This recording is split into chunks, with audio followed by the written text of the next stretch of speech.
Welcome to part 4 of our lecture on axial muscles, their location, actions, origins, and insertions.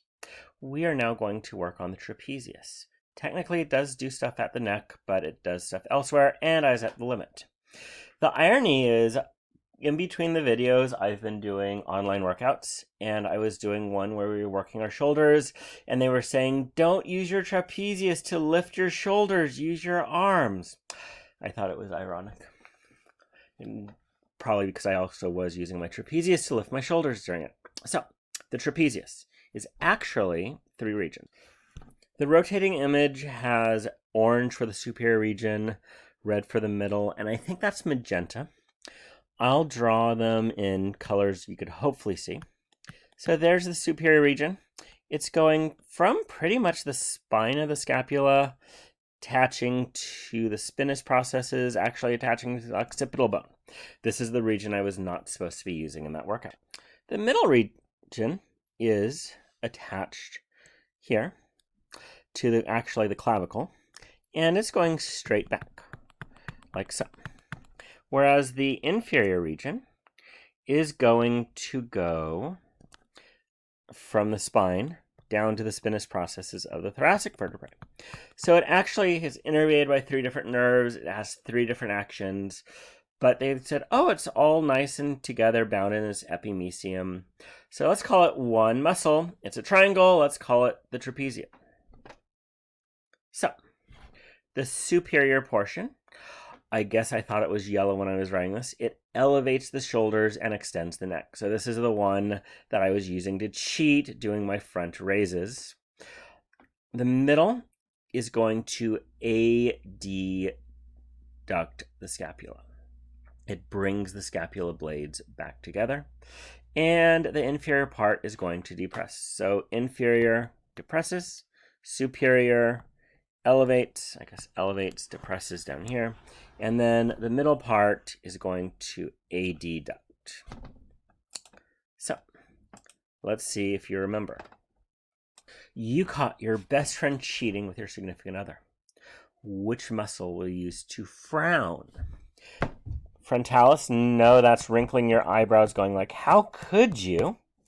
Depressor angularis oris. Levitator labia. Levitating goes up. Nope. Depressor palpebrae doesn't exist. So, to wink, what are you going to use? Now, this is a hard question because 3 of the answers start with orbicularis, and the second word all has an O. So, oris is talking. Now here, optic, you think foresight, so that's why that's a tricky one. But the real answer is 1, orbicularis oculi. This muscle has 2 heads and opens the mouth. Well, di means 2, so it's the digastric. Stylohyoid retracts the hyoid bone. Mylohyoid opens your mouth. Thyrohyoid stabilizes. Oops. I swear I saw a trapezium. The splenus capitis and the superior portion of the trapezius both function to flex the neck, adduct the neck, abduct the neck, extend the neck. I heard if they did that, how do you abduct the neck? Adduct, it's sort of in the center line, so it can't be either of those. Has to be extend the neck. So, which muscle does not help with chewing? Pterygoids help you chew. Masseter helps you chew. Myohyoid helps you chew. Orbicularis oculi is in the eyes. Unless you're a frog, it's not helping you chew. Yes, frogs use their eyes to help them chew. That's your useless fact today. So we're going to talk about muscles that act on the trunk. Now, these are not going to include the pectoralis major, which would be right here, because that's going to act on the arm, or the latissimus dorsi, because that acts on the arm. We're just looking at muscles of the trunk. So, again, you will explain the actions of the muscles on the lab lecture exam, and you'll explain things like layering of muscles. So, layering is going to be very important. You're going to talk about the openings of the diaphragm. I forgot those on the test one year, and the students were very pissed off at me for forgetting. And we'll look at the connective tissues of the abdominal muscles. So, I sort of explained it on the previous one, but we want muscles only that act on the trunk. So, the rectus abdominis right here and the external obliques act on the trunk. We'll talk about those. The latissimus dorsi actually comes and attaches to the intertrabecular sulcus. We're not going to talk about that one. We have the pectoralis major. It is going to act on the intertrabecular sulcus. We're not going to talk about that one. We care about the ones that are acting on the core, and those tend to be deeper muscles. So, we're going to talk about intercostal muscles first. Your intercostal muscles are between your ribs. Between costal rib. Now, this guy right here is on your ribs. That is not an intercostal muscle. It is the pectoralis minor. This is on the side of the ribs.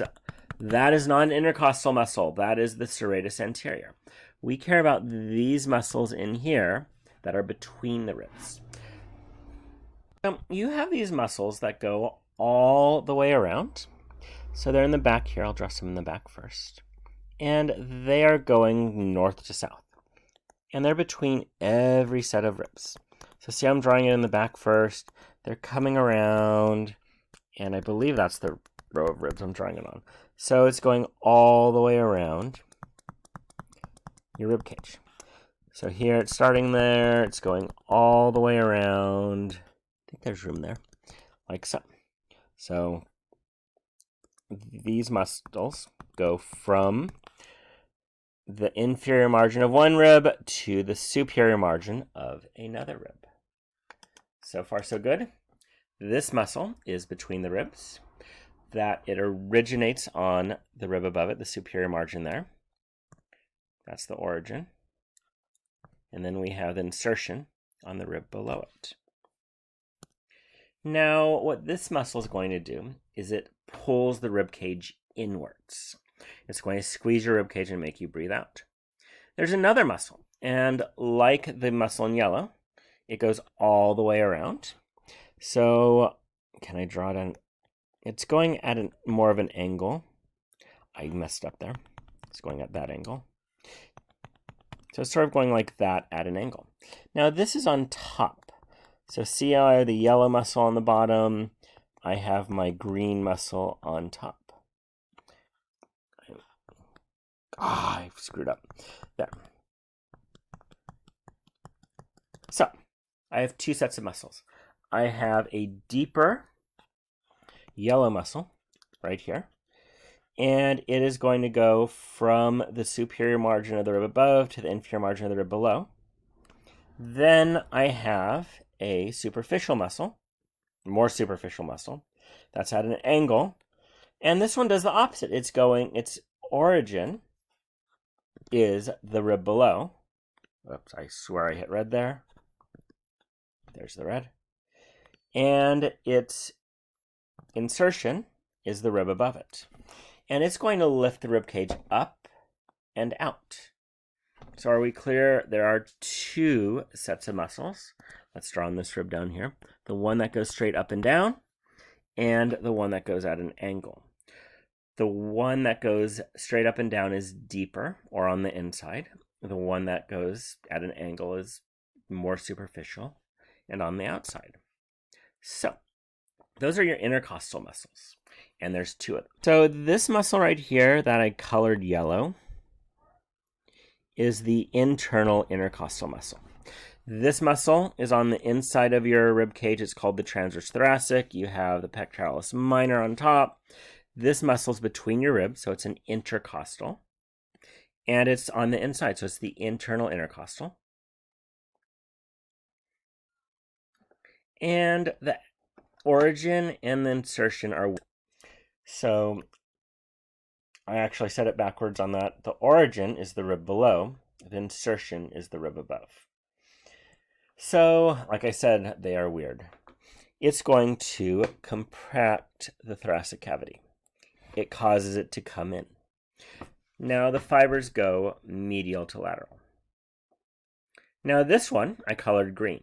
And again, there should be green right here. I just didn't go all the way through on this picture I stole from the internet. So this is the external intercostal. This is the one that the origin is the rib above it, and the insertion is the rib below it. So the fibers are oriented more at an angle, so it pulls it up and out. So there's two layers. They both have their own epimysium. And your homework actually is to go to Everett and Jones, order ribs, and you're going to see that the rib meat is going in two different directions. And it all has its own epimysium. I think I'm going to go fly to my brother in Texas now and have ribs down there. So those are the intercostal muscles. The diaphragm. It makes up the entire floor of the thoracic cavity. It goes from 10th rib to 10th rib. When it contracts, it moves down. Finally, after getting frustrated why my students get a question wrong in physiology, I'm asking, why do you say when the diaphragm contracts, it makes the thoracic cavity smaller instead of larger? They thought contraction meant it goes up. Contraction goes down. It's insertion. It has a tendon on itself called the central tendon, and it flattens the thoracic cavity down, expanding the volume of the thoracic cavity. Now, there are some holes in it. Blood vessels have to get through. You have the vena cava, you have the esophagus, and you have the aorta. Again, red on red works perfectly. So the aorta actually has something around it. So the hiatus, the hole the aorta goes through, never closes. It would be very bad to close. It's called the aortal hiatus. It's a break. And what happens is the aorta just goes through. It's right up against the spinal cord. No problemo. The vena cava. Have you ever been to a yoga class and the person says, "Don't hold your breath"? Well, what happens when you hold your breath is you're squeezing the heck out of the vena cava. It's closing. Blood is leaving your heart. It's not getting back up. It raises your blood pressure. It's actually a very cool reflex in physiology to talk about. So the inferior vena cava, that's the main vein going back to the heart. It goes through the caval opening. Why is it not the caval hiatus? Because caval opening sounds better. That's it. Now, the esophagus, it goes through the esophageal hiatus. It's sort of off to the side a little bit. It too gets squeezed when you are breathing. And hiccups are actually spasms of the diaphragm, and the reason you're supposed to drink water fast is you're actually pushing the muscles aside and sort of making them, behave yourself. So, those are the muscles of breathing and the trapezius. We will talk about the abdominal muscles, otherwise known as the muscles I do not have, in the next video. Thank you.